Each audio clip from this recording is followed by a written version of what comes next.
Bien. Bueno, Ulises, ¿se ve bien ahí arriba? ¿Se escucha bien? ¿Sí? ¿Acá abajo? ¿Zoom? ¿Todos dicen que sí? Bien. Acá en el Zoom también. Bárbaro. Bueno, vamos a arrancar entonces con esta segunda clase de jerarquización que vamos a tratar de ordenar y repasar algunas de las cosas que hemos estado viendo en las últimas semanas. En el último par de semanas. Hoy vamos a repasar sobre todo, en la primera parte repasamos un poco lo que era la cuestión más estructural, de cómo era la organización del genoma, cómo eso tenía una organización que respondía de alguna manera a la función y cómo se mantenía la información hereditaria, y esta vez vamos a centrarnos en lo que es el flujo de información en la célula, es decir, cuáles son los mecanismos de expresión génica. Vamos a ver las bases fundamentales de esos mecanismos, no vamos a entrar en detalle en la regulación, vamos a tener algún principio de lo que es la regulación, como para poder entender la lógica detrás de esto, pero eso lo van a ver en cursos a posteriori. Arrancamos con lo que es el dogma central de la biología molecular. Ya vimos la replicación y los procesos asociados las veces anteriores, y esta vez vamos a centrarnos en los procesos que tienen que ver con utilizar la información que está almacenada en esa molécula que es el ADN. Para eso necesitamos generar una copia funcional de una determinada región del ADN que codifica para algún producto, sea una proteína, sea un ARN funcional, y generar entonces una copia en ARN. En el caso de las proteínas tenemos además un segundo paso que es la traducción, es decir, transformar esa información desde un intermediario, el ARN mensajero, en un producto final que es el que va a cumplir las funciones dentro de la célula, que es una proteína. Como en todos los procesos de síntesis, estos dos pasos van a ocurrir de la misma manera y con los mismos criterios con los que hablábamos de la síntesis de biomoléculas informativas, que son procesos que van a ocurrir de manera ordenada, secuencial, agregando su unidad de manera ordenada, con una cierta polaridad, una cierta direccionalidad, como lo vamos a ver más adelante. Entonces, el primer paso que tenemos que ver es el de la transcripción. El proceso de transcripción implica, como decíamos la otra vez, reconocer algunas señales que indican a lo largo de una molécula de ADN, aquí comienza la información para codificar algún producto, hay que copiar todo esto y aquí termina. Y hay algunas señales que tienen que ver con ubicar la maquinaria responsable de iniciar ese proceso. Esas señales que ubican la maquinaria en el lugar correcto para iniciar el proceso de transcripción son los que normalmente conocemos como promotores y son reconocidos por una serie de proteínas reguladoras, y lo que hacen es unirse al ADN y ayudar a posicionar la enzima responsable de esto que es la DNA polimerasa. El proceso en sí tiene características muy sencillas. Es un proceso que es dirigido por una ARN polimerasa, una enzima capaz de agregar ribonucleótidos siguiendo un molde. Esa ARN polimerasa tiene un punto de inicio particular. La síntesis solo se inicia en secuencias específicas llamadas promotores, pero esta polimerasa tiene una característica. Tanto las polimerasas procariotas como las polimerasas eucariotas no son capaces de reconocer por sí mismos promotores. Son enzimas capaces de procesar, de avanzar en un proceso de síntesis, pero para ubicar dónde deben comenzar el proceso requieren de proteínas auxiliares, que son las que ayudan a posicionar a la enzima en el lugar correcto para iniciar el proceso. La enzima hace el trabajo, pero alguien le dice, hácelo aquí. Esos que le dicen que hácelo aquí son, en el caso de los eucariotas, los factores transcripcionales, las proteínas que ayudan a ubicar correctamente la polimerasa en el caso de las. La enzima en este caso, a diferencia de lo que ocurría con las ADN polimerasas, no requiere un cebador y ocurre un desenrollamiento parcial del ADN que queda protegido por la enzima, y hay un apareamiento de bases en una región limitada. La enzima elonga una cadena en dirección 5' 3'. Fíjense ustedes que es prácticamente el mismo proceso que vimos en la replicación. Se van agregando nucleótidos, nada más que ahora en lugar de deoxinucleótidos, y aquí yo tomé la figura de la replicación, pero es exactamente el mismo proceso, con la única diferencia que en lugar de agregar desoxinucleótidos estamos agregando ribonucleótidos, leyendo un molde en dirección 5', 3', leyendo una hebra en la dirección opuesta.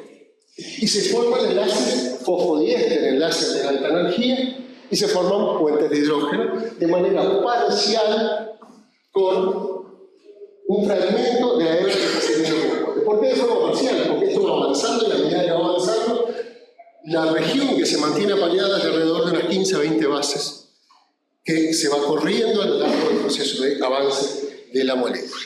Hay una nomenclatura importante con respecto a los procesos de transcripción, y nosotros hablamos recién de promotores y hablamos de la dirección y hablamos de una hebra móvil. Los genes siempre se indican, están siempre en una misma dirección, y el proceso de la transcripción tiene que ver con eso. Siempre están en la dirección 5'3. Pero pueden estar en una hebra del ADN o en la otra. ¿Vale? Aquí tenemos un ejemplo como tenemos tres genes diferentes, el gen A, el gen B y el gen C, dos de ellos que van en esta dirección, es decir, la hebra codificante es esta y esta es la hebra molde, y otro que va en la dirección opuesta, es decir, la hebra codificante es esta y esta es la hebra molde. Estoy hablando de hebra codificante y hebra molde, y esto tiene que ver con la nomenclatura transcripción.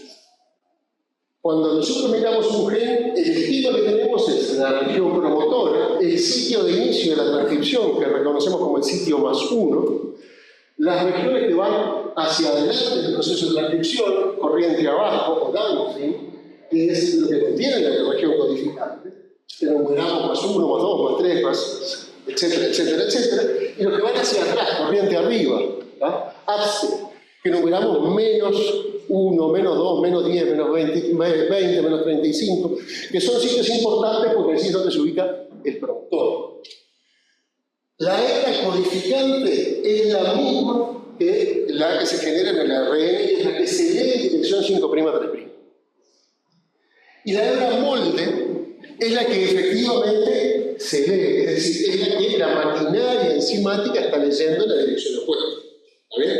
Se está sintetizando una hebra de ARN complementaria a la hebra molde e idéntica a la hebra codificante, con la única diferencia que está sustituyendo timinas por uracilo y está sustituyendo deoxinucleótidos por ribonucleótidos. ¿Hasta aquí vamos bien? Bien, esto es bien importante. ¿Preguntas con respecto a esto por acá? ¿No? ¿Dudas? Bien. ¿Sí? ¿Por ahí? Bueno, entonces, importante entonces estos criterios de nomenclatura para tenerlo presente. Vamos a ver el proceso de manera breve. El proceso tiene varios pasos, como casi todos los procesos, una iniciación, un proceso de locación y una terminación. Estamos mirando el esquema de qué es lo que sucede en bacterias con modelos tridimensionales de lo que es la polimerasa bacteriana, dos unidades beta y beta prima en amarillo, alfa y dos unidades alfa en rojo, otra beta con superación, y esto que aparece acá en azul es la subunidad sigma. La subunidad sigma es una subunidad que forma parte de la polimerasa, pero que se desacopla para el proceso de locación de la síntesis. Es importante para reconocer el inicio, para ubicar precisamente la polimerasa del inicio, pero después es necesario que se elimine para poder avanzar. Y la subunidad sigma reconoce secuencias particulares que están ubicadas a -10 y a -35 en el ADN. Puede haber algunos otros elementos reconocidos, pero estas secuencias -10 y -35 son importantes. Si estas secuencias están a -10 y -35, ¿para qué lado va a avanzar esta polimerasa? ¿Para acá o para allá? ¿A la izquierda o a la derecha? A la izquierda, ¿no? Hacia acá. ¿Está bien? Es decir, si esto es -10, quiere decir que el ciclo de inicio, el +1, va a estar acá. Una vuelta de ADN más adelante, va a andar por acá. ¿Está bien? Entonces, estos sitios de reconocimiento ubican la polimerasa y como se ve en este esquema, lo ubican ya con una dirección. La polimerasa queda orientada hacia aquel lugar. Quiere decir que este gen se va a leer hacia la izquierda. Si este gen se fuera a leer hacia la derecha, estos sitios deberían estar al revés y la polimerasa orientarse para el otro lado de manera de poder arrancar para allá. ¿Está bien? ¿Qué es lo que sucede inmediatamente? Se forma un complejo abierto. La unión de la polimerasa desorganiza de alguna manera esta región promotora, y uno de estos sitios importantes, que es el sitio del Tata, una de las especies más reconocidas, está incluido como una zona que es rica en AT, en un contexto de una región que generalmente es un poco más rica en GC, en los promotores procarióticos. Eso hace que esta región, el ADN se pliega, como ustedes lo ven aquí, y esto promueve que las hebras en esas regiones más ricas en AT comiencen a separarse. Entonces hay una separación local, se forma una pequeña burbujita en el ADN, y eso permite que estos ribonucleótidos en celeste que están entrando acá sean tomados por la enzima y comiencen a ser incorporados. Si ustedes miran este proceso, acá se abrieron las hebras y se empezó a sintetizar un pedacito de ARN en celeste. Se comienza a sintetizar un pequeño trocito, unos 10, 15 ribonucleótidos, pero el sistema está trancado, no puede salir. ¿Por qué no puede salir? Porque la subunidad sigma era muy importante para ubicar el promotor, para decir exactamente acá es donde hay que comenzar, pero tiene una afinidad muy fuerte por ese sitio y mientras está unida, esto no permite que salga. Cuando comienza a producirse este proceso de síntesis, en algún momento hay un pequeño cambio conformacional que hace que sigma salga de este lugar. Y cuando sigma sale de este lugar, la polimerasa avanza. Y comienza el proceso de síntesis de la molécula de ARN. Estamos en la elongación. En los sistemas bacterianos tenemos dos mecanismos de terminación muy sencillos. Uno de ellos es independiente de Rho, es la formación de un bucle en el ARN que desplaza la polimerasa. Y el segundo es este que tenemos en esta animación, una proteína que corre por el ARN hasta que avanza y de alguna manera desestabiliza el complejo. Entonces este es el mecanismo de terminación en los procariotas. En los eucariotas la situación es levemente distinta, pero no del todo. ¿Por qué? Porque tenemos un poquito más de complejidad. En lugar de una única polimerasa, como existe en las bacterias, que transcribe absolutamente todos los genes, tenemos por lo menos 3 RNA polimerasas importantes. Que si ustedes lo ven estructuralmente son muy parecidas. Esta es la RNA polimerasa de las bacterias, esta de las arcas, de las bacterias más antiguas. Y aquí tenemos la RNA polimerasa 1, la 2 y la 3. Lo he cortado del esquema allá, pero esa es la 3.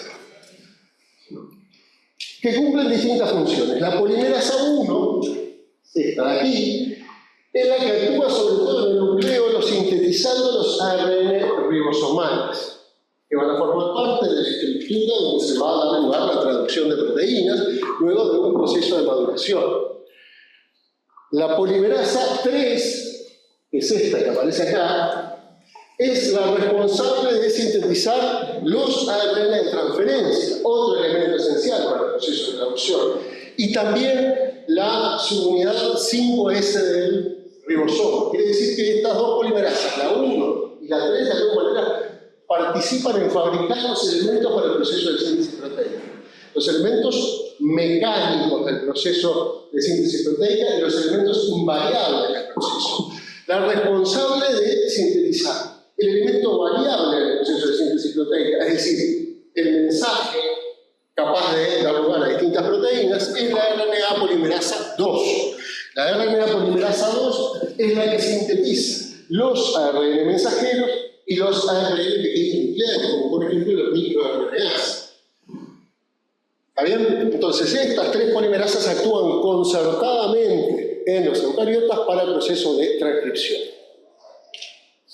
Bien, el proceso en sí es muy parecido, pero las polimerasas eucariotas, al igual que las polimerasas bacterianas, son incapaces de reconocer un promotor por sí mismas. Son capaces de extender una cadena, pero no reconocen el promotor. Para ello requieren una serie de factores basales, factores de transcripción basales, que conocemos como TF2A, B, D, TF2 para la factores de transcripción para la polimerasa 2, TF2A, B, D, que se ensamblan secuencialmente sobre un promotor mínimo, un promotor core. Existen también adyacentes a ese promotor core y en otros lugares en el genoma un poco más lejos, los que llamamos potenciadores, sitios de unión para otros factores de transcripción, otras proteínas que modulan de alguna manera la acción de la polimerasa. Estos factores de transcripción específicos se van a unir a estas secuencias de ADN y van a ayudar a colocar estos factores basales de transcripción en el promotor para ubicar la polimerasa e iniciar el proceso. Una cuestión importante es que cada gen tiene una estructura de promotor característica.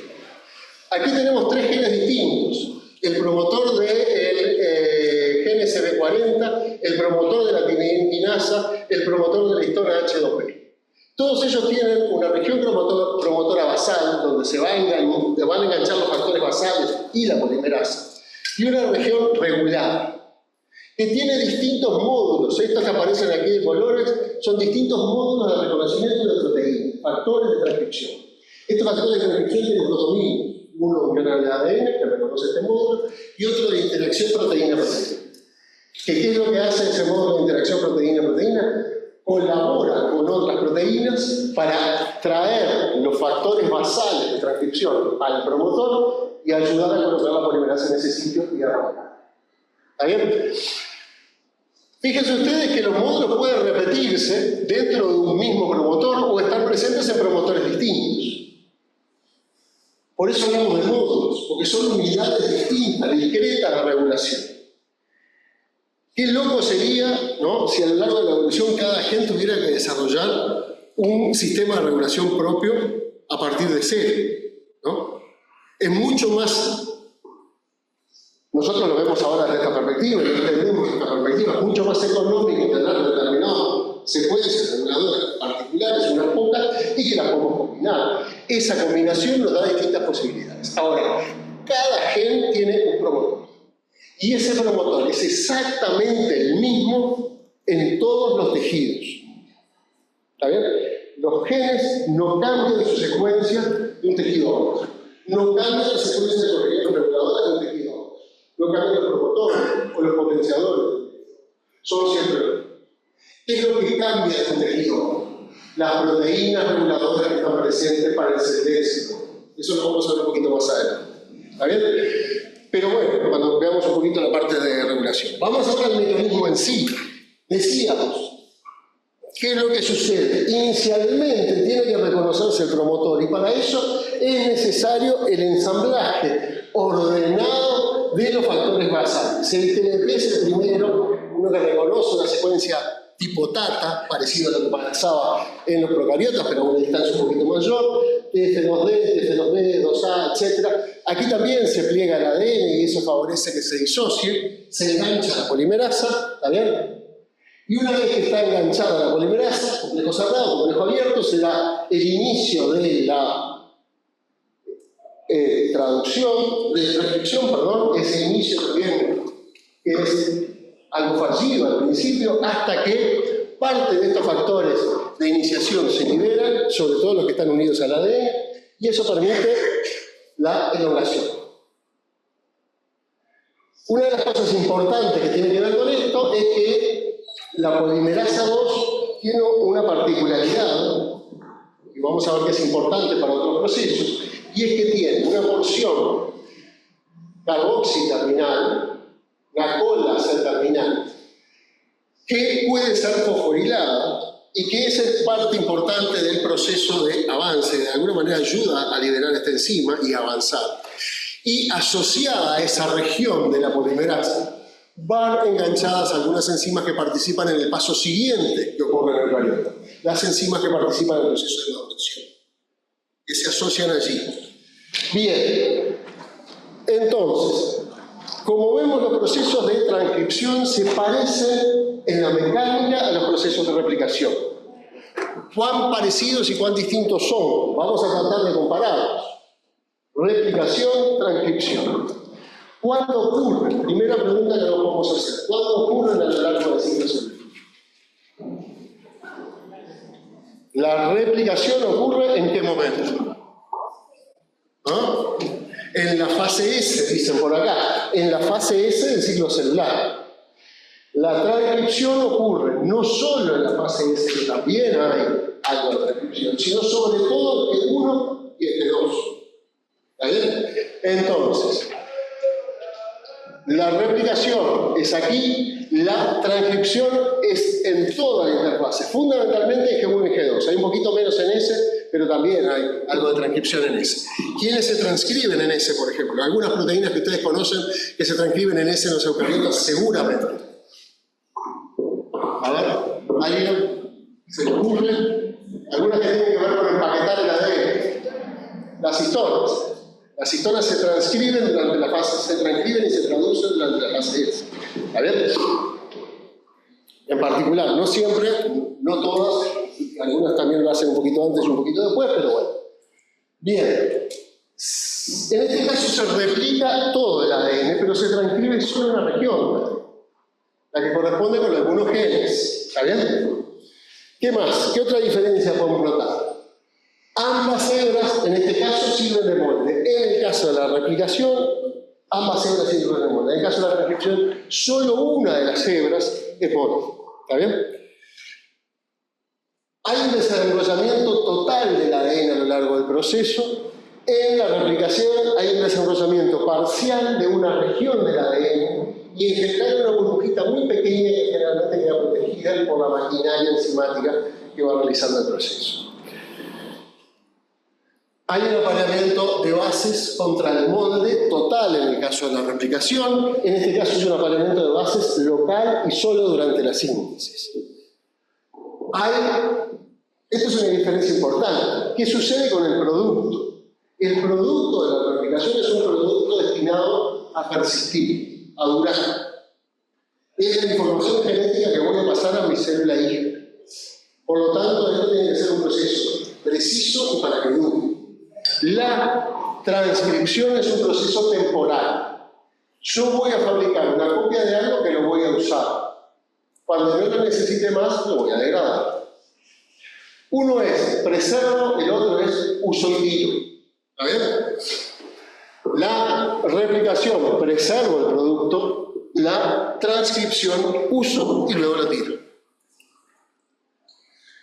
Por lo tanto, los mecanismos de reparación o de corrección de errores no son tan relevantes en este proceso. ¿Y qué más?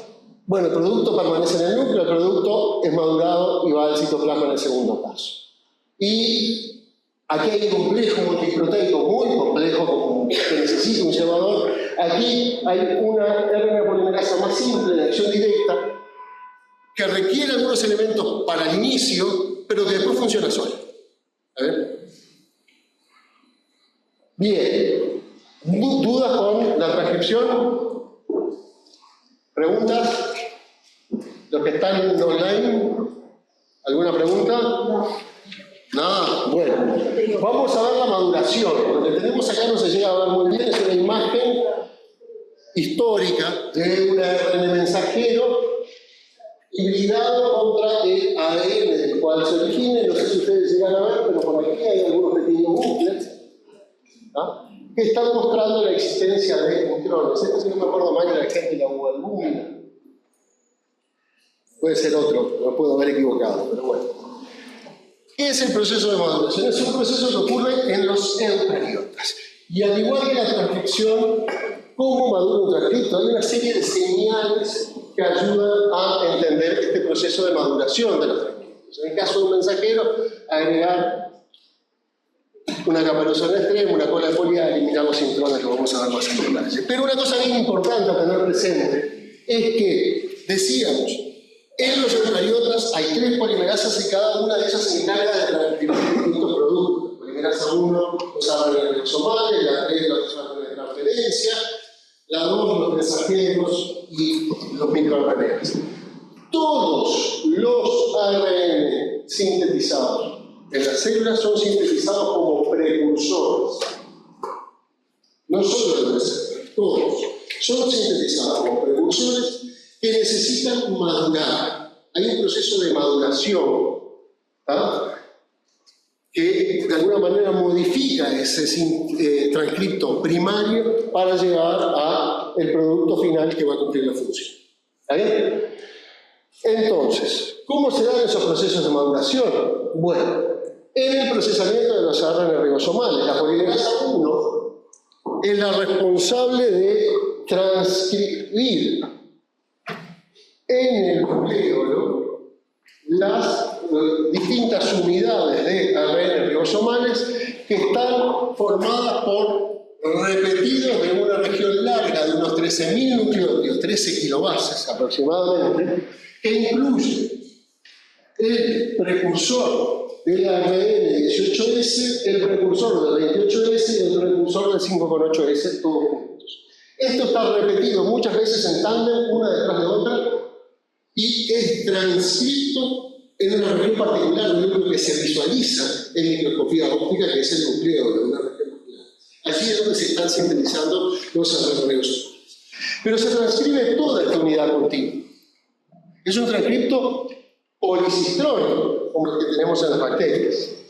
Este transcripto policistrónico sufre una serie de modificaciones químicas, donde algunas bases son modificadas, y esa modificación de bases no ocurre al azar, ocurre en lugares específicos para cumplir una función específica. Y esa modificación es guiada por la unión de partículas ribonucleoproteicas, es decir, formadas por ARN y algunas proteínas, que tienen una ARN guía que se aparea con el precursor del mensajero y dice: aquí es donde hay que cambiar esta base, hay que modificarla, hay que agregarle un grupo metido, acetilarla, hacerle lo que hace la sangre. ¿Está bien? Entonces hay un paso de modificación química guiado por ARNs. La eliminación de las secuencias intervinientes en un proceso parecido a lo que llamamos splicing. ¿Está bien? Hay que cortar, lo único que aquí las cosas no se pegan, sino que quedan como productos independientes. El clivaje, entonces, el clivaje y maduración. ¿Qué es lo que sucede en el caso de los ARN de transferencia? La ARN polimerasa 3 sintetiza también precursores más largos, que son clivados por distintas, estas flechitas rojas que aparecen ahí, indican los puntos de clivaje de algunas enzimas, de algunas RNAs que cortan los canales precisos de ese ARN. Hay una región, sobre todo la región del anticodón, en la mayor parte de los mensajeros de los ARN de transferencia, que es eliminada por un proceso de splicing, es decir, esto se corta y se pega aquí, ¿está bien? Y luego, la región del anticodón y algunos de los otros loops sufren un proceso de modificación. Estamos viendo más o menos los mismos mecanismos en un orden distinto, ¿está bien? Ustedes ven, acá hay primero modificación, después clivaje y maduración. Aquí hay primero clivaje, maduración y después modificación, pero son más o menos el mismo proceso. Enzimas distintas, particularidades distintas, reguladores distintos para cada uno de ellos. No vamos a entrar en los detalles de eso. Y finalmente, en el caso de los ARN mensajeros, hay el agregado del bloqueo del extremo 5' de los mensajeros, realizado por enzimas de Yappi, que van enganchadas, como decíamos, a la cola de la polimerasa. Es decir, que a medida que se va sintetizando el ARN, una vez que queda libre este extremo, estas enzimas ya inmediatamente se unen allí y lo modifican, el splicing y el TAI. El primer paso, como decíamos, es el TAP, y ocurre al mismo tiempo que se está produciendo la síntesis. ¿Está bien? Y lo que se hace es agregar un ribonucleótido de guanina en la dirección opuesta. Esto hace que este extremo que tenía este grupo trifosfato muy activo deje de ser activo, queda bloqueado. La reactividad dada por esos enlaces de alta energía en el extremo de un mensajero se pierde. Y eso queda, digamos, neutro y no es posible degradarlo. Eso no sucede en los mensajeros bacterianos, que mantienen un ARN mensajero con 3 fosfatos al inicio. El segundo paso en el proceso es el splice, y es un proceso complejo. No importa recordar los detalles del proceso, importa recordar qué es lo que sucede, qué es lo clave en el proceso. ¿Qué es lo clave en el proceso? Es un proceso que ocurre a partir de ensamblar secuencialmente distintas partículas ribonucleoproteicas sobre un precursor de mensaje y reconocer señales que indican dónde termina un exón y comienza un intrón, donde termina un intrón y comienza un exón. Hay otro punto importante que es este ciclo de ramificación.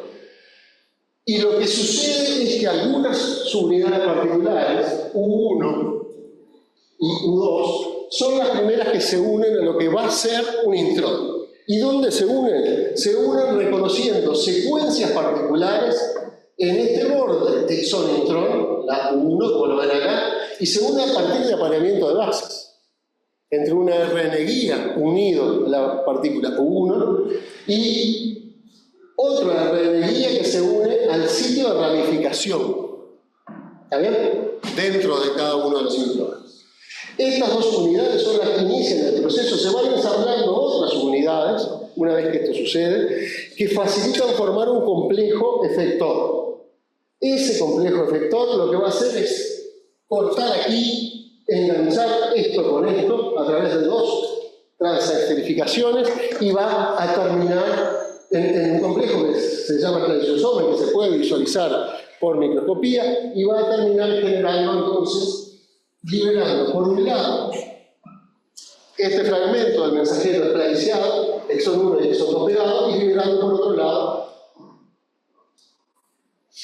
ese buclecito formado por el ARN que formaba parte del hito.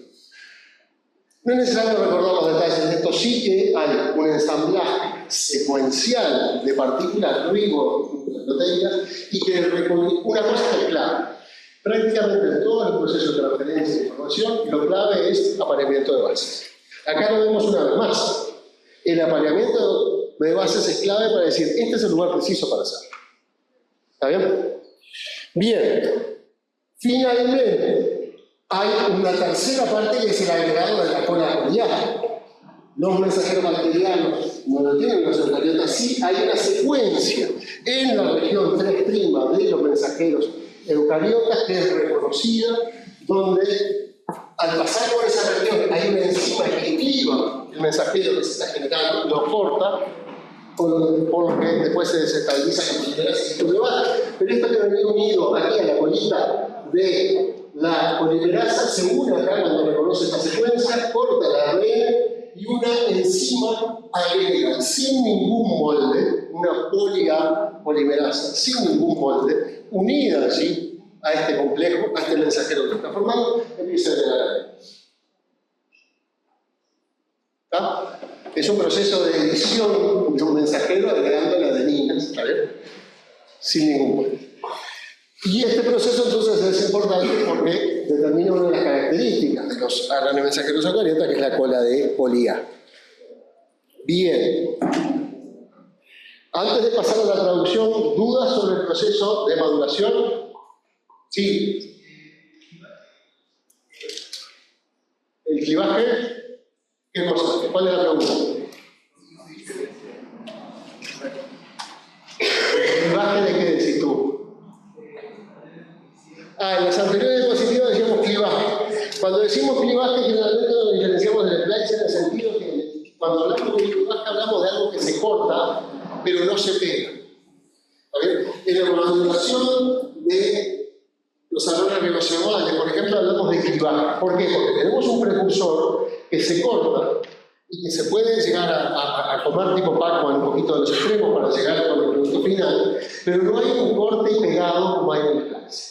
Entonces esa es una diferencia importante, buen punto que tú marcas. Hay una diferencia importante entonces en la maduración de los ARN primarios, tanto ribosomales como ARN de referencia, que parten por el clivaje, por cortar el precursor, es decir, esto se degrada y con esto me quedo. En el caso de los intrones, estamos clivando secuencias que están en el medio, es decir, hay que preservar lo que está a un lado y al otro. Entonces, es un proceso distinto porque hay también un clivaje. Digamos, se corta también, pero se corta y se pega. Y hay todo un complejo, que era este que veíamos en la diapo anterior, a ver si puedo volver.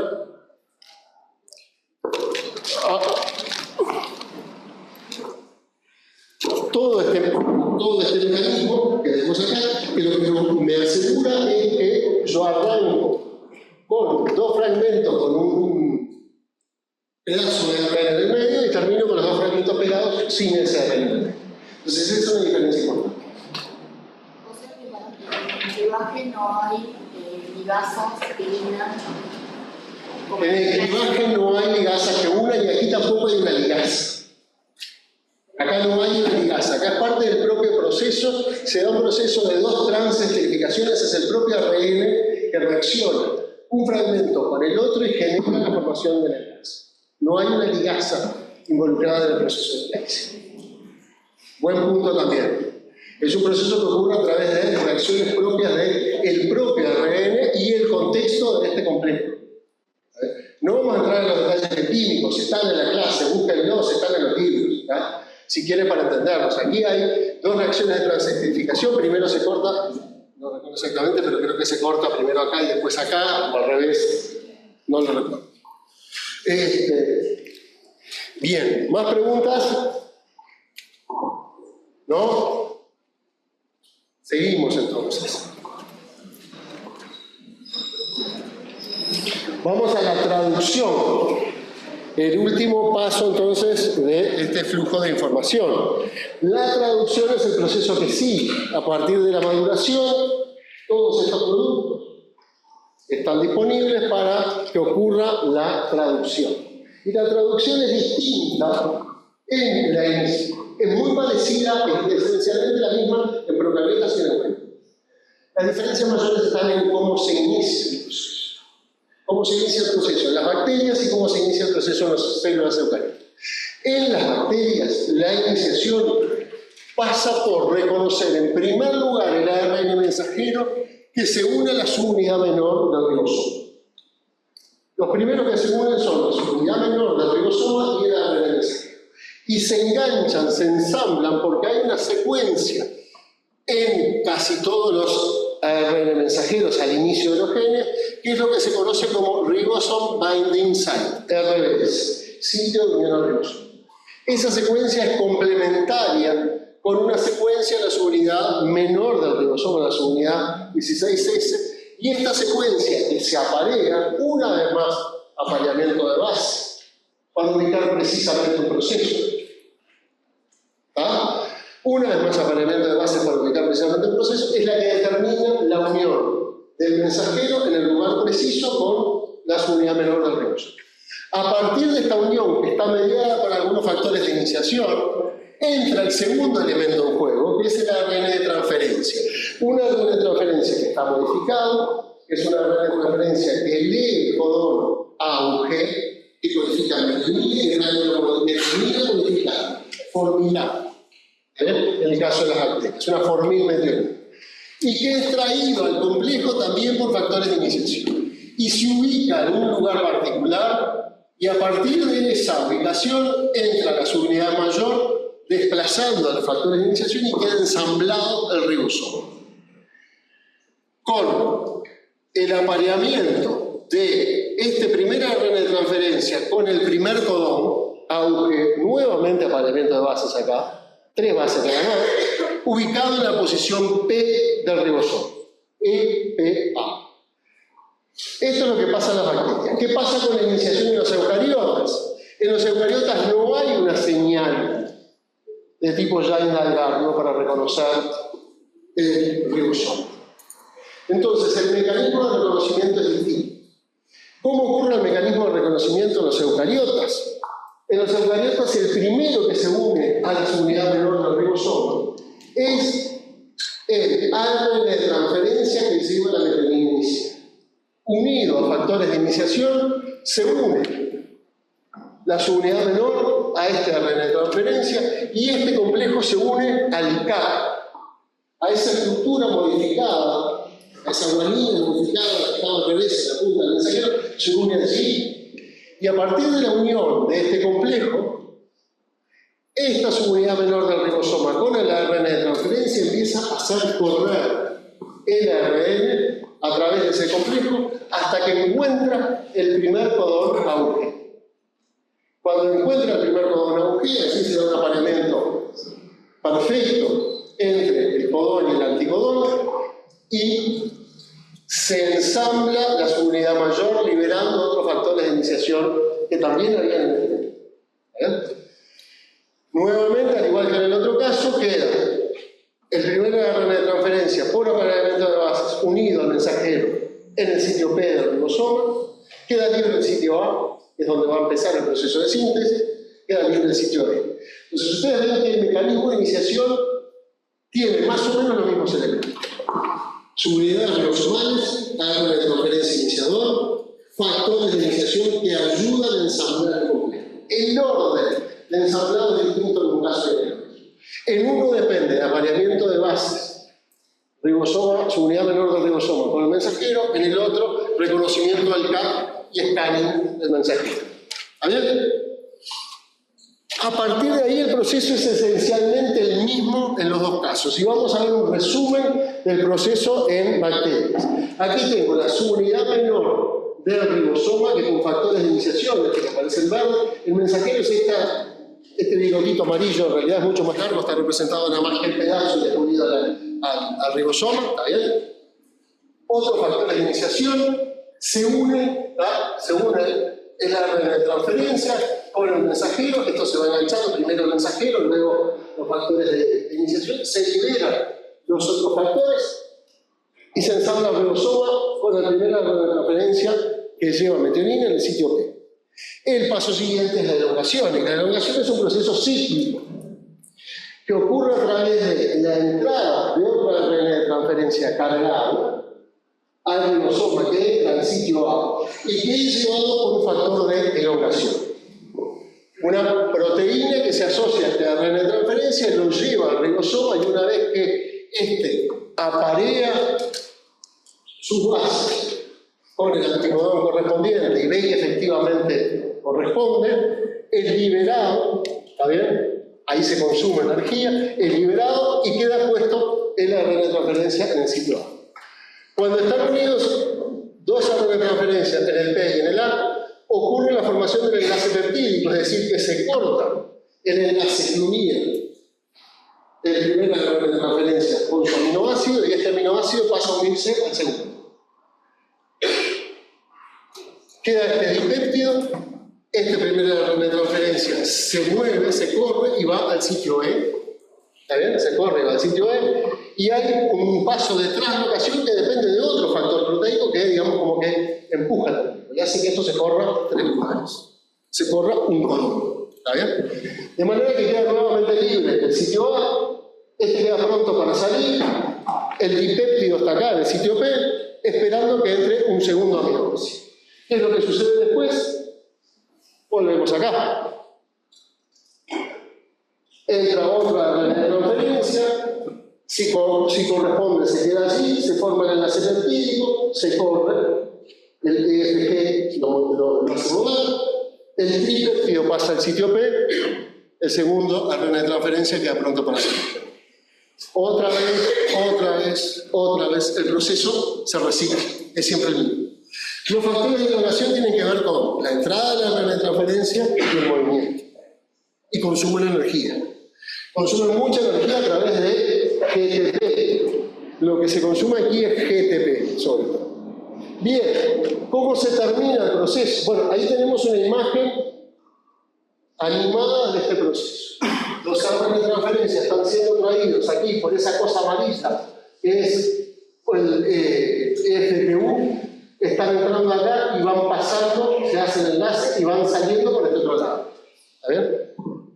Esto es un proceso que ocurre tan rápido, más rápido de lo que aparece en esa animación, en realidad. ¿Está bien? Bien. ¿Qué ocurre con la terminación? Cuando encontramos aquí en el mensajero una región, tenemos ya una larga cadena polipeptídica, un codón que no tiene una ARN de transferencia capaz de leerlo, entra un factor de liberación, una partícula proteica que se une en ese lugar y se parece estructuralmente a una ARN de transferencia, hace que se haga ese enlace peptídico a ciegas, es decir, sin enganchar a nadie. Esto libera la cadena polipeptídica, se empieza a desensamblar el complejo y las subunidades quedan libres para arrancar otra vez el proceso. ¿Está bien? ¿Dudas con esto? Lo dimos en detalle, lo revisamos en detalle. Lo importante es 3 pasos: iniciación, elongación, terminación, en cada uno de ellos factores asociados que ayudan a hacer un proceso ordenado. El proceso ordenado pasa por ensamblar el ARN de transferencia iniciador en el sitio P del ribosoma unido a el codón de decisión, esa decisión, ir agregando secuencialmente ARN de transferencia cargado que lean los codones en el sitio A, que se forme el receptivo y esto se corra, eso es regulación, y cuando llegamos a un codón stop, usar factores de liberación para desensamblar el codón. Sencillo, ¿verdad? Parece muy sencillo. Bien. Entonces, ¿cómo se lee la información? ¿Quién es que lee la información? El encargado de hacer la traducción, pasar del lenguaje de nucleótidos al lenguaje de aminoácidos, es el apareamiento. Son dos cosas, son dos pasos. El encargado de leer el ARN mensajero es el ARN de transferencia. En la colección de ARN de transferencia que van leyendo secuencialmente, uno a uno, los codones, de a 3 bases por vez. Y este ARN de transferencia es cargado por una enzima que reconoce por un lado el aminoácido que corresponde y el ARN de transferencia y lo une. Lo une por el extremo carboxilo, dejando el extremo amino libre. ¿Está bien? Entonces, cada ARN de transferencia cargado lleva un aminoácido con su extremo amino libre y con el extremo carboxilo unido al ARN de transferencia. Cuando ingresa al ribosoma, este ARN de transferencia va a aparear 3 bases del anticodón con el codón en la dirección opuesta, 5' 3'. Si está en el lugar correcto, aparea correcto, y tiene al lado otro ARN de transferencia, ¿qué va a suceder? Va a quedar aquí, pero el ARN de transferencia que estaba antes va a atacar este grupo amino a través de su grupo carboxilo y se va a formar el enlace peptídico. ¿Está bien? Vamos a verlo más en detalle. La lectura de los codones corresponde a un código, a lo que conocemos como el código genético que fue descubierto en la década de los 60, y que es una serie de combinaciones de 3 bases que identifican cada una de ellas un aminoácido. El código genético decimos que es universal, porque es el mismo en todos los organismos. Hay algunas pequeñas excepciones, hay excepciones que no hacen la regla. Todos los organismos utilizamos básicamente el mismo código. Es en tripletes de a 3 bases sucesivas, no solapadas. ¿Por qué? Porque el mecanismo de lectura va leyendo 3 bases, se corre, lee las 3 siguientes, las 3 siguientes, las 3 siguientes. ¿Quién determina dónde empieza? El primer codón AUG es el que determina el marco de lectura. Porque una cadena o una ARN mensajero se puede leer de varias maneras. ¿Bien? Se puede empezar en varios lugares. Quien determina cuál es el correcto es el primer AUG. El primer AUG en las bacterias se ubicaba por la unión precisa de ese mensajero con las unidades de marco del ribosoma, y en los eucariotas por la unión de ese mensajero con el K y el escaneo del mensajero con el K. ¿Está bien? Entonces, características del código genético, dijimos, universal, en triplete, no solapado, ¿qué más? Redundante. ¿Qué quiere decir redundante? Que hay más de un codón para un aminoácido. Yo tengo 4 maneras de decir prolina. CCU, CCC, CCA, CCG. Es decir, CC, cualquier cosa, tengo para tengo 2 maneras de decir glutamina, CAA y CAG.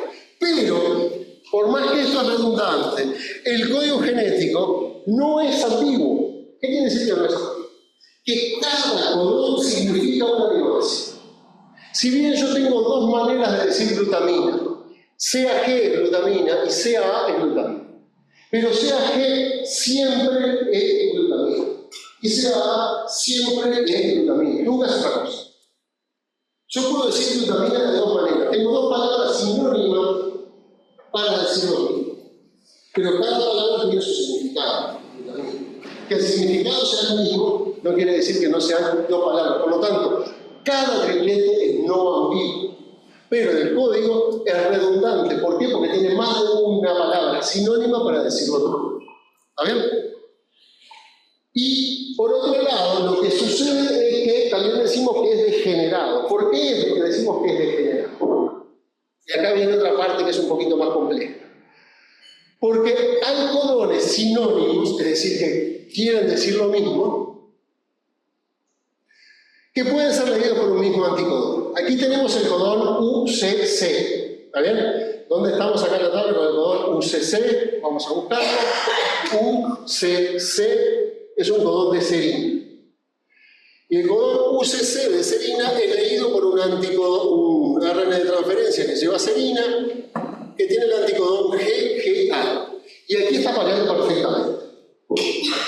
Pero también hay otro codón de serina que es UCU, que es muy parecido, cambia nada más que la última base. Y este otro codón de serina también puede ser leído por el mismo ARN de transferencia.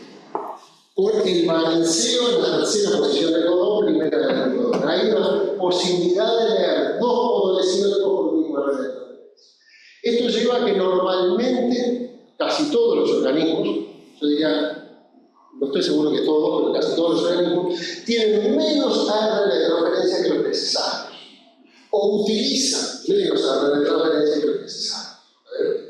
No tenemos una ARN de transferencia para leer cada uno de los codones, sino que en lugar de tener 61 ARN de transferencia distintos, tenemos alrededor de 20 y algo, que leen todo esto. ¿Por qué? Porque algunos ARN de transferencia pueden leer dos codones sinónimos. Por ejemplo, este ARN de transferencia de serina lee UCC y UCU. Cualquiera de los dos lo puede leer con un mismo ARN de transferencia. ¿Se entiende esto?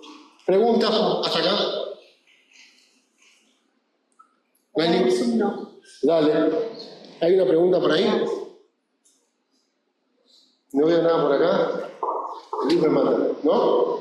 Bueno, entonces, hagamos un pequeño resumen de esta parte de traducción. Claro, la síntesis proteica ocurre de manera semejante, igual en todos los organismos. Las diferencias fundamentales son en el proceso de iniciación. Hay tres tipos de ARN moleculares: ribosomales, ARN de transferencia y mensajeros. Hay un orden de aminoácidos que está determinado por el orden, la secuencia de nucleótidos. Esos nucleótidos se leen de A3, lo que llamamos codones o tripletes. El orden de aminoácidos es el que determina la función de la proteína que se va a sintetizar, pero está dado por el orden de nucleótidos, es decir, de codones, en el ARN de mensajero.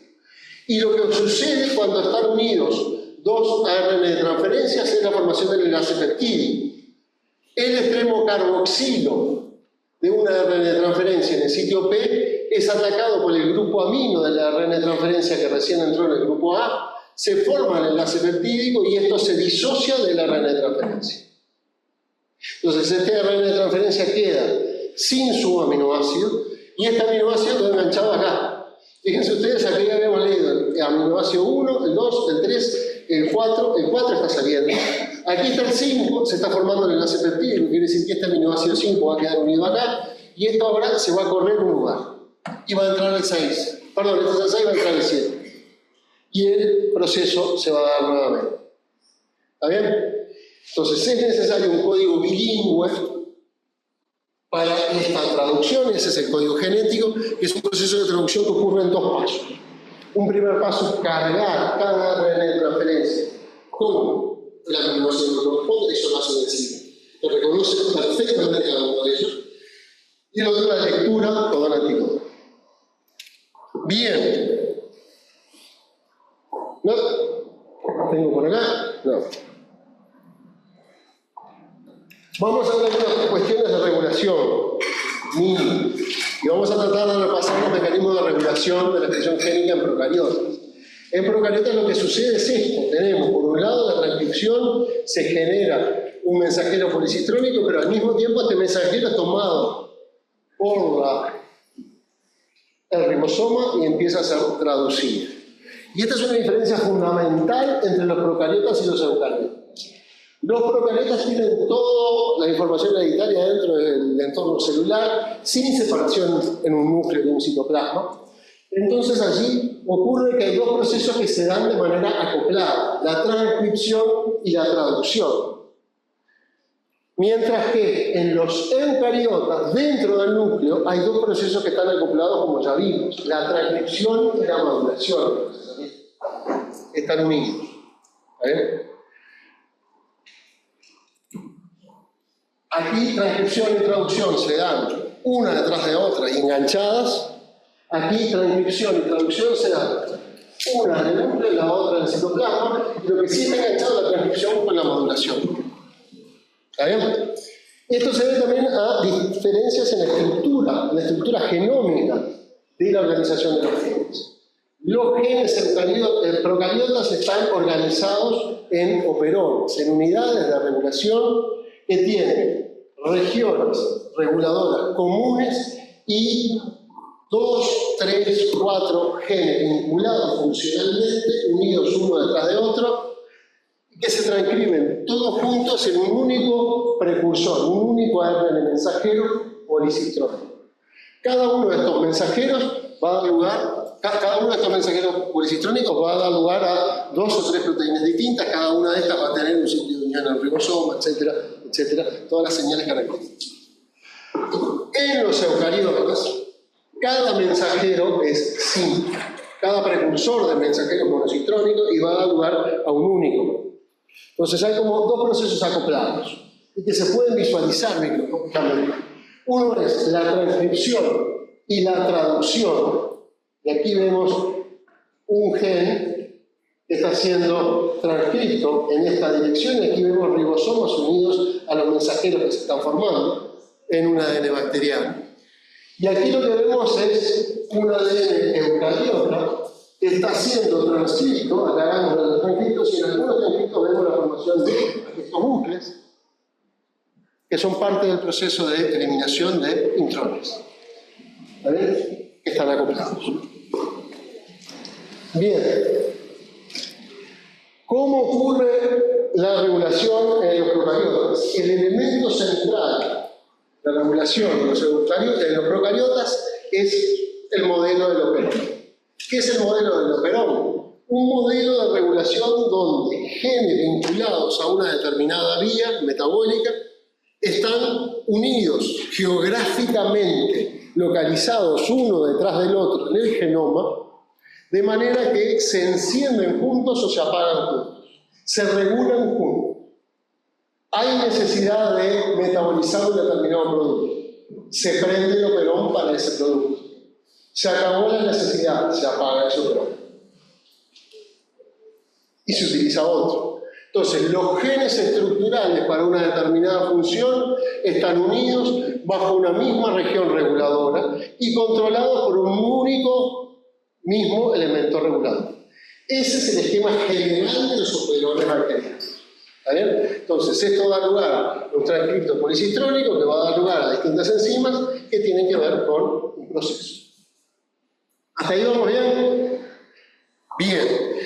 ¿Cuál es el modelo principal que conocemos de los operones? El operón lactosa, que fue el primero que se describió.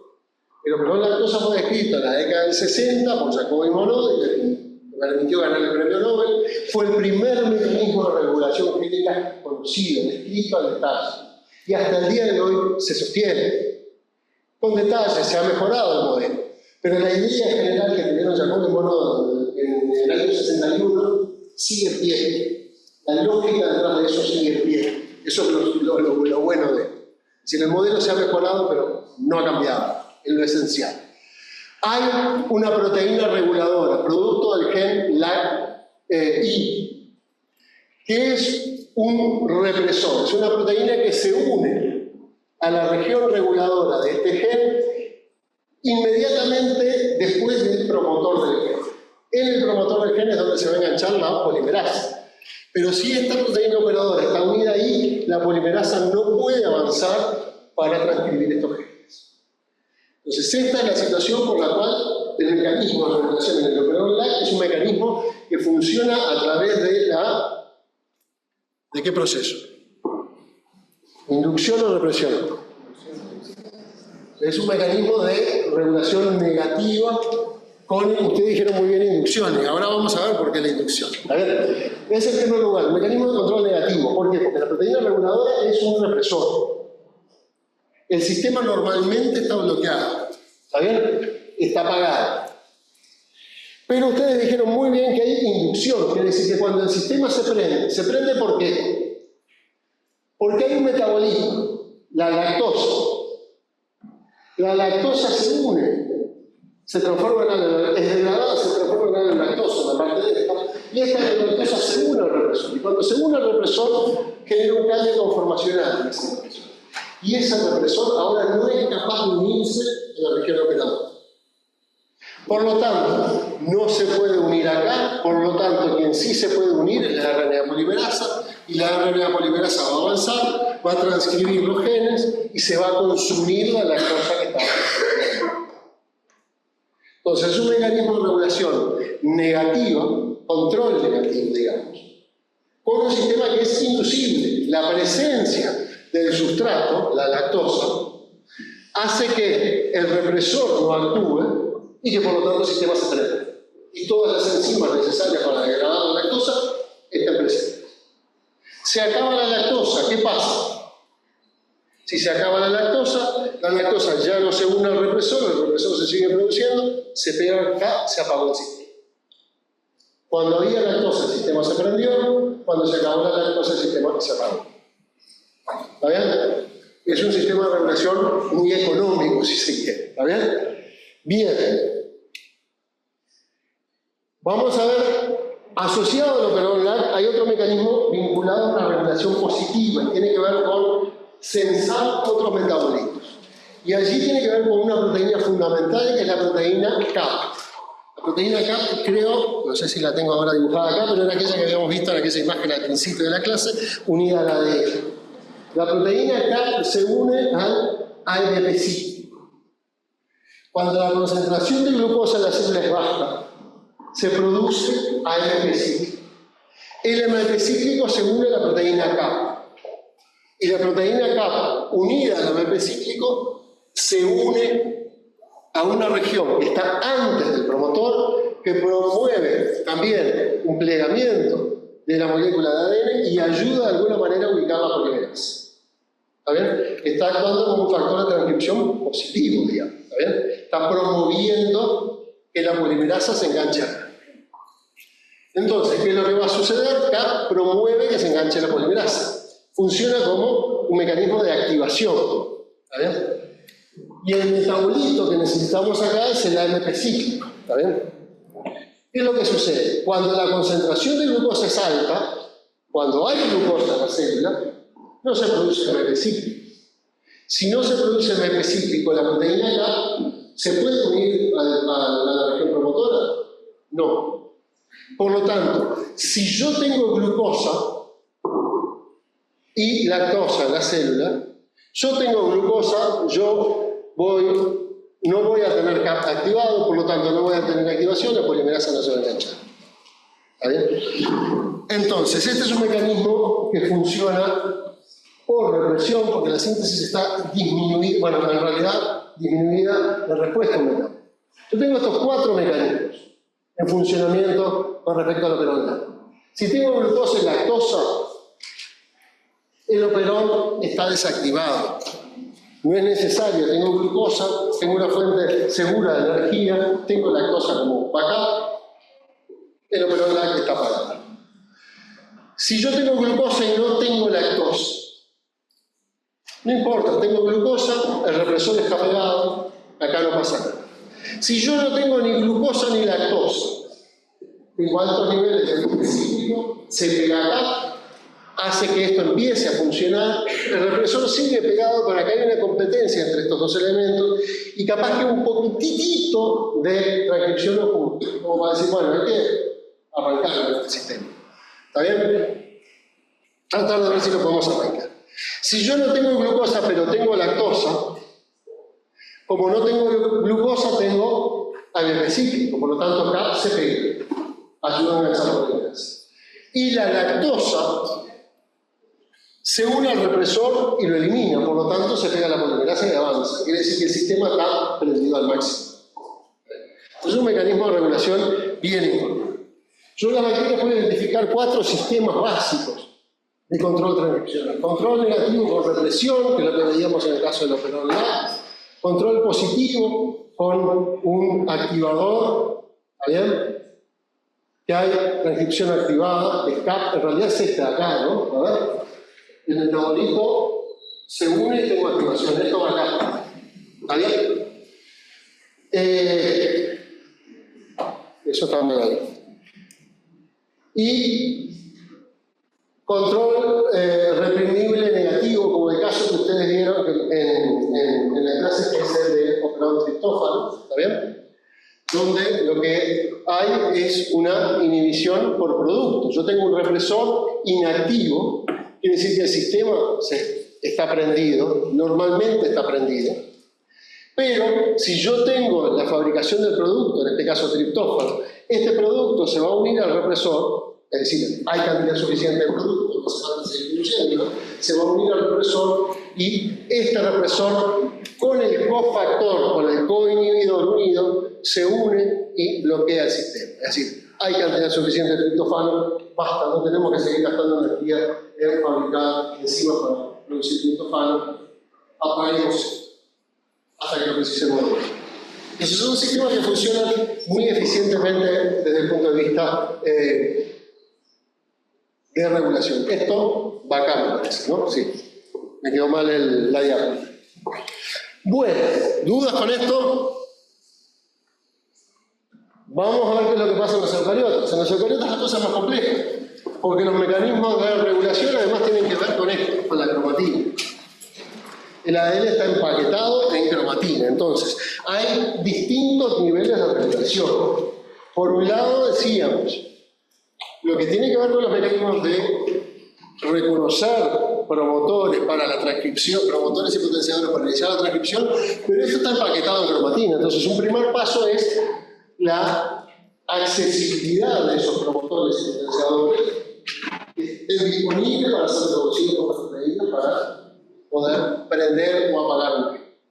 Después está el proceso de maduración, que puede ser regulado, está el proceso de transporte nucleocitoplasma,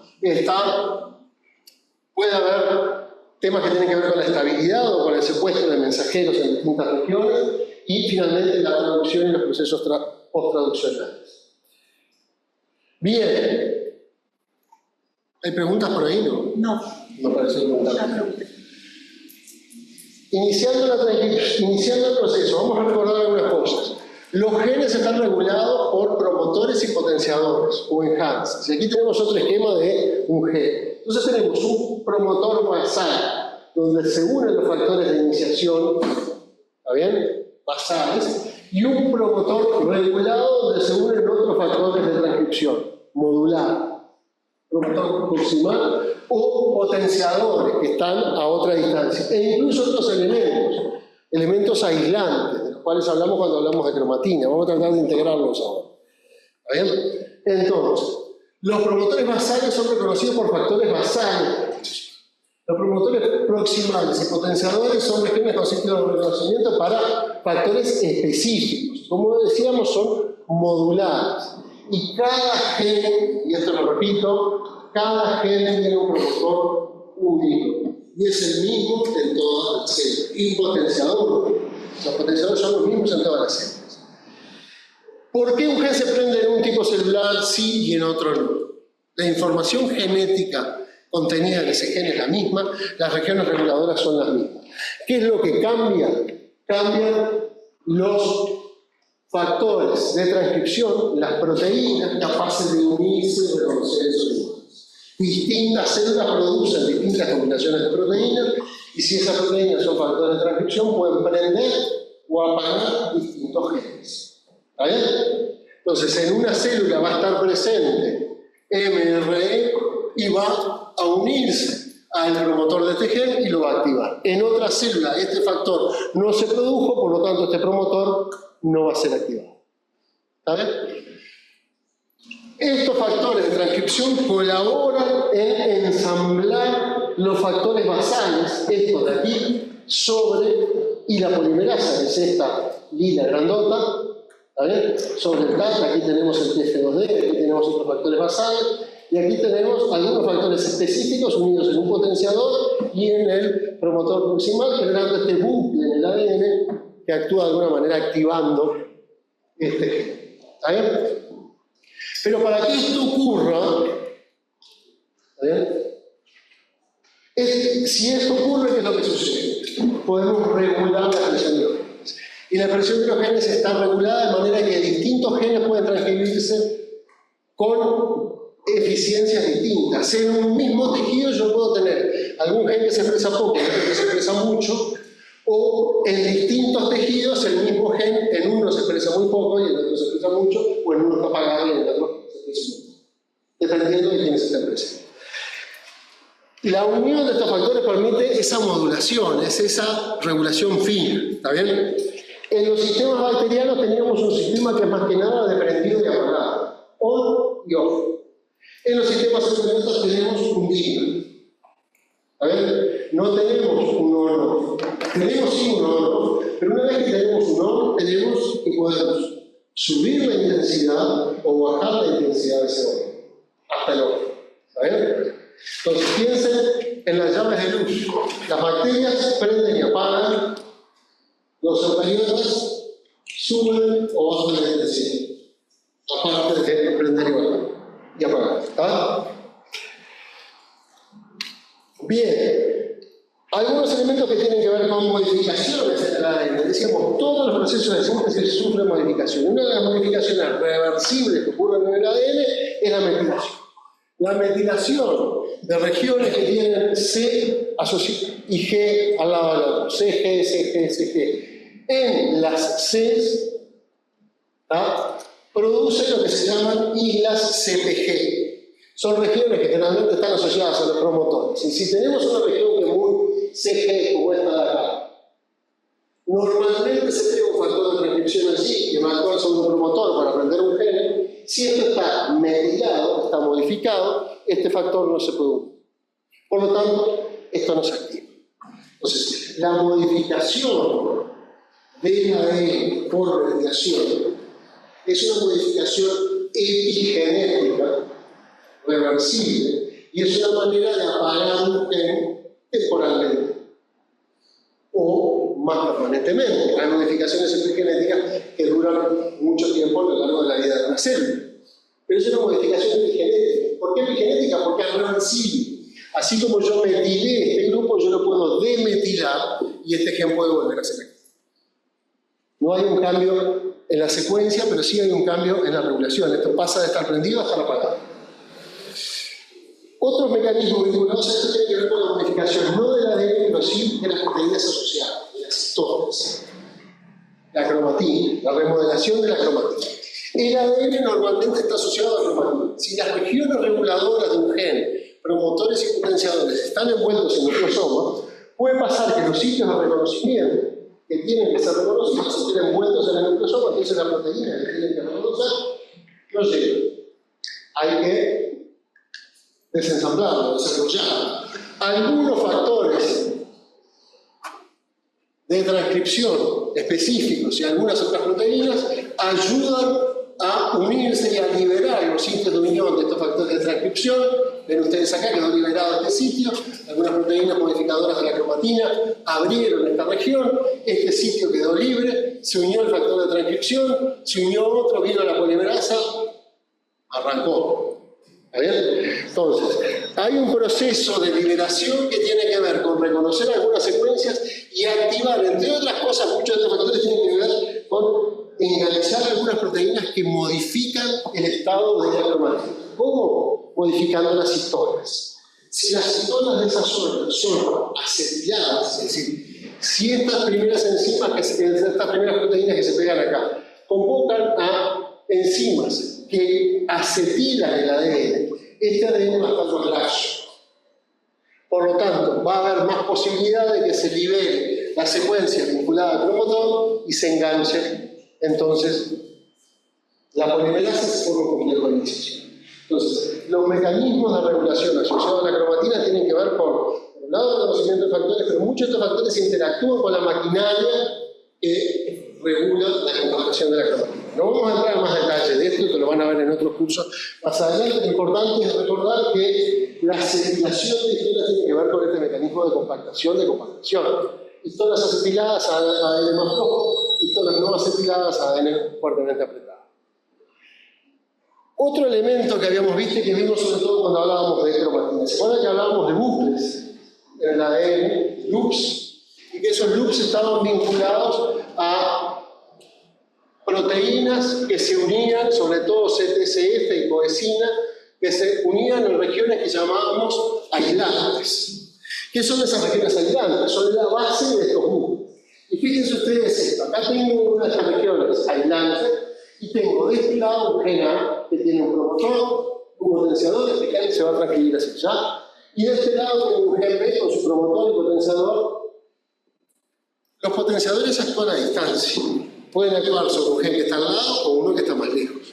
¿Por qué este potenciador no actúa sobre este gen o este potenciador no actúa sobre este gen? Porque en el medio tenemos esto.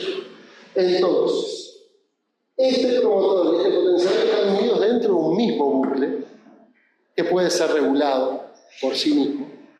Pero el otro potenciador está en otro bucle distinto a partir de esos aislantes. Entonces, no puede interactuar con este. ¿Está bien? Entonces, hay un mecanismo de compactación que tiene que ver con lo funcional también. ¿Está bien? Bien. Paso siguiente, del cual veníamos hablando. Hay un acoplamiento entre el proceso de transcripción y el proceso de traducción. Una vez que se inició el proceso, la polimerasa comienza a avanzar. Primera cosa, puede haber sitios alternativos de inicio de la transcripción. Esto no hablamos, pero puede haber más de uno. La polimerasa puede empezar acá, puede empezar un poquito más allá. Depende de cómo se enganchen los factores en los promotores. Va a empezar a transcribir por un exón, un intrón, otro exón, etc. Y a medida que avanza, esta colita de la polimerasa, que es la colita carboxiterminal que decíamos acá, va a llevar enganchadas algunas proteínas que tienen que ver con el agregado del CAP, en primer lugar, que ocurre casi inmediatamente, y va a tener reunidas también algunas de las partículas ribonucleoproteicas que tienen que ver con el splicing. Quiere decir que a medida que va saliendo el primer intrón, ya se van ensamblando los elementos necesarios para ir haciendo el splicing. Quiere decir que el splicing va ocurriendo concomitantemente al mismo tiempo que ocurre la transcripción hasta llegar a la señal stop. Cuando se encuentra una determinada secuencia, hay una enzima que corta acá el mensajero, el precursor del mensajero, ¿está bien? La polimerasa se desengancha y dependiendo de esto después se van a agregar colitas de poliar. ¿Está bien? El splicing alternativo es un mecanismo que existe, que depende de distintas combinaciones de esos factores de splicing de los cuales hablamos. Esa maquinaria de splicing no es absolutamente homogénea, eso lo sabemos hoy en día. Antes se pensaba que era una misma maquinaria, sabemos que el mecanismo esencial es el mismo, pero que hay pequeñas variaciones en los ARN guías, en algunas proteínas asociadas, como el endoxosoma, que hacen preferir un lugar a otro. En una célula aparece una variante que hace que se prefiera un lugar, en otra célula esa variante no aparece y en esa variante esa forma, esa forma no existe. ¿Se entiende? Entonces, yo puedo, y aquí tengo un ejemplo del gen de la calcitonina, tomar este gen que tiene 1, 2, 3, 4, 5 exones y hacer el splicing juntando el exón 1 con el 2, con el 3, con el 4 y ya no agrego el 5. ¿Por qué? Porque al final del 4 tengo una señal de polianilación, quiere decir que allí, cuando venía pasando la polimerasa, el mensajero se cortó y se le agregó una polianilación al final del exón. Y eso es lo que ocurre en la tiroides. Esto tiene CAP, tiene cola de poliar, se genera este péptido precursor que después se cliva para dar lugar a la calcitonina. En el tejido neural, este mismo gen es transcripto y es procesado juntando el 1 con el 2, el 2 con el 3. El 3 se saltea el 4 y se va al 5. Y al final del exón 5 tiene también una nueva señal de polianilación que hace que el mensajero se corte, se agrega la cola de poliar. Y tengo otro precursor que es más largo, que también es procesado y que da lugar a otro polipéptido funcional, que es el CGRP. Entonces aquí tengo dos productos distintos en dos tejidos distintos a partir de un mismo gen. Por un mecanismo de splicing alternativo y polianilación diferencial. Ven ustedes que distintos exones tienen distintas señales de poliamerización. Según la que yo use, va a ser un mensaje más corto o más largo. ¿Está bien? ¿Estamos tranquilos con esto? Una vueltita más. Ya estamos terminando, tranquilo. Una vueltita más. ¿Qué es lo que pasa una vez que se da la transcripción? Bueno, estos mecanismos de transcripción. Algunos de ellos tienen que ver con, por ejemplo, la presencia de microARNs, ARN pequeños reguladores. ¿Qué son los microARNs? Son pequeños genes que se transcriben en el núcleo por la polimerasa 2, dando lugar a la formación de un bucle, un hairpin, una horquillita, o una vieja horquilla de pelo, por eso se llama hairpin, que es cortado, procesado, esclivado, como decíamos hoy, ¿está bien? Es cortado para generar este precursor de doble hebra, que es tomado por un complejo proteico, las proteínas AGO. Sale esto al citoplasma y en el citoplasma va a buscar si tiene complementariedad ese pedacito de ARN con un ARN mensajero. Si encuentra complementariedad con ese ARN mensajero, puede ser o que degrade ese mensajero, y ese es un mecanismo de regulación, o que lo bloquee de manera que no permita que ocurra la producción. Hay dos mecanismos asociados al ARN funcionales. Uno tiene que ver con la degradación de mensajeros, otro tiene que ver con inhibición traduccional. Los dos son uno. Y obviamente distintos microRNAs son capaces de apagar selectivamente algunos genes. ¿De qué depende nuevamente? El apareamiento de bases. Todos los procesos de transferencia de energía, de información dentro de la célula dependen de apareamiento de bases. ¿Ah? Eso es clave. Bien. ¿Cuál es otro punto clave de esto? La estabilidad de los mensajeros. Los mensajeros pueden ser tener colas de poliedad más cortas o más largas, y eso tiene que ver con su estabilidad. Y esta estabilidad de los mensajeros tiene que ver con que a la cola de poliedad se unen algunas proteínas. La proteína de unión a la cola de poliedad, que a su vez se asocian, en el caso de los eucariotas, a algunos factores de iniciación, al EIF4G, por ejemplo, que se une al CAR. Eso hace que el mensajero forme esta especie de circulito. Cada mensajero forma este circulito. Quiere decir que cuando se engancha la subunidad menor, se engancha por el CAR, por esta punta, va a venir, va a avanzar hasta el primer modón AUG, que supongamos que está por acá. Acá se ensambla la subunidad mayor del ribosoma. Esto empieza a traducir, llega al codón stop, se disocia. Pero ya está cerquita como va a engancharse nuevamente y arrancar otra vez. Entonces se da una especie de ciclo de reutilización de ese mensajero, y a medida que este proceso va ocurriendo con mecanismos que hoy conocemos un poquito mejor, el largo de este mensajero se va a cortar. Entonces el largo de la cola de poliedad del mensajero se va a cortar. Entonces el largo de la cola de poliedad de alguna manera tiene que ver con la vida media de los mensajeros.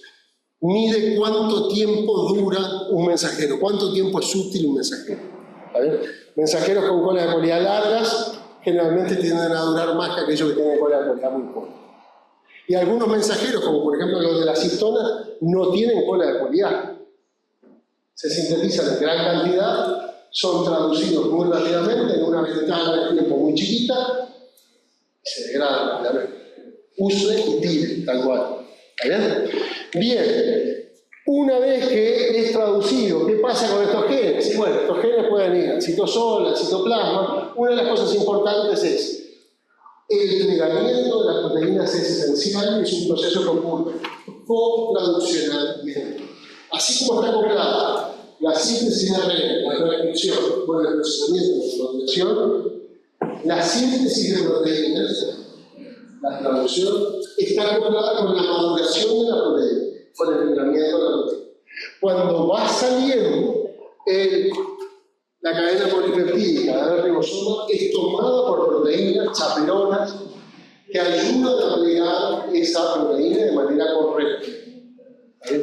Hoy sabemos que eso ocurre, entonces hay una serie de proteínas que ayudan a plegar la proteína que se está sintetizando de manera correcta.